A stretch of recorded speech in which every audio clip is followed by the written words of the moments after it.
Do you ever answer your phone while you're driving? Do you smoke or vape? Do you have a gun license or want one? If so, there might be a few changes for you, as this past week in Indiana, on Wednesday, July 1st, several new laws went into effect. To avoid a ticket, jail time, or to just better inform you of your rights in Indiana, that's what we'll be discussing. Criminal justice and law are my passion, and that's what I study at Ball State. As a fellow Hoosier, I want to know about my rights and I care about the safety of other people.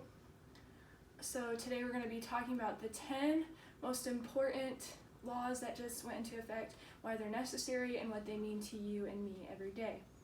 The first one, and probably the most widely known law that just went into effect, concerns cell phones and driving. Putting down our cell phones while we're driving is not only a good idea, but it's now the law. You can no longer be on your cell phone or using a handheld technological device while driving, even while stopped at a red light. All of this is to help prevent the amount of people that are killed or injured by distracted driving. The CDC says that about 9 people die every day as a result of a distracted driver.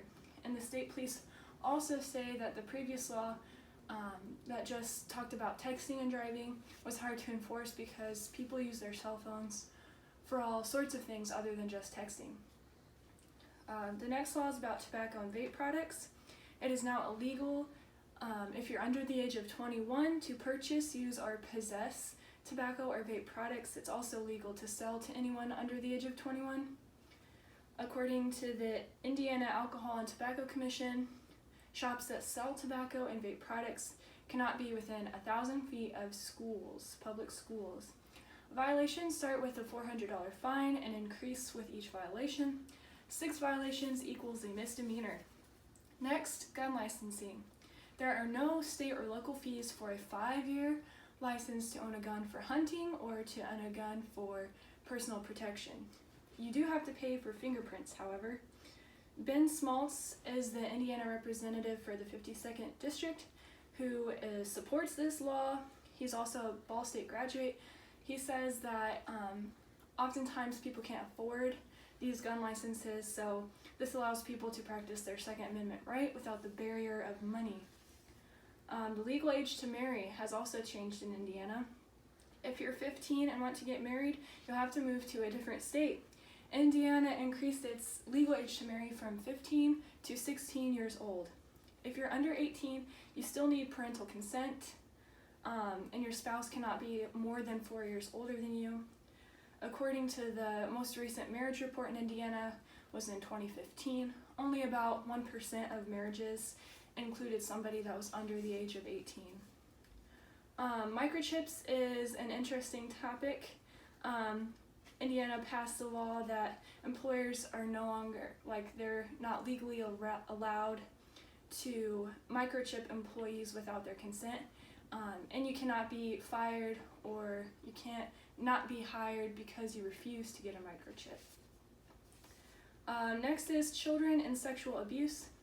Indiana increased its statute of limitations, which is the amount of time after a crime occurs which you can report that crime and have something done about it.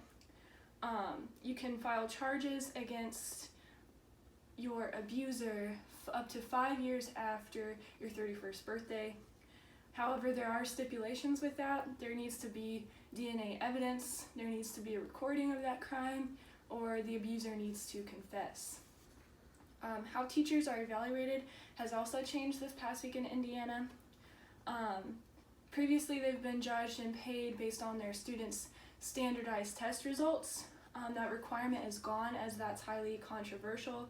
The Association for Supervision and Curriculum Development states that performance-based pay hurts both teachers and what the students are learning. Public schools also have a new regulation.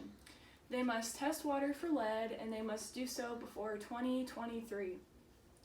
This is influenced by the Indiana Finance Authority, who created the lead sampling program, which helps schools be able to test for lead and provide safe drinking water for their students and staff. Background checks. Workers and volunteers have always needed background checks if you're working directly with children in child care facilities. But now, even if you're not in direct contact with children, you must get a background check. And lastly, 911 dispatchers. First responders, you typically think of fire departments, police officers, EMTs, but now 911 dispatchers are officially classified as first responders. Those are all the main laws that we need to discuss today. From cell phones and driving to school regulations, there are constant changes and we need to keep up so we know what we can and cannot do. Hopefully now you know a little bit more about a handful of laws that just went into effect last week in Indiana and what they mean to each of us.